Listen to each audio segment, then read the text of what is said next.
好。哇，你好啊，可唔可以講下今日嘅現場氣氛？你覺得係點樣咧？好正啊！而家5點幾都排晒隊啦，我都諗緊計點樣入去而家。可唔可以透露下佢哋個備戰狀況係如何咧？非常之好啊，狀態士氣各方面我諗都係歷年嚟最好噶啦。咁一定要估下今日個比數。我估香港隊贏2-1啦，好似上次咁，好似30年前咁，係啦。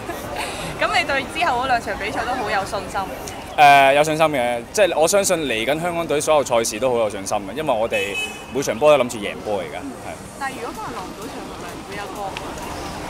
唔緊要，落唔到場有其他辦法去同班隊友打氣啊，或者係再嗌多啲人入嚟支持下球隊咯。我覺得都係一種幫助球隊一種方法嚟。好啦，我入去睇波啦，8點鐘自己揾個靚位睇啦，拜拜。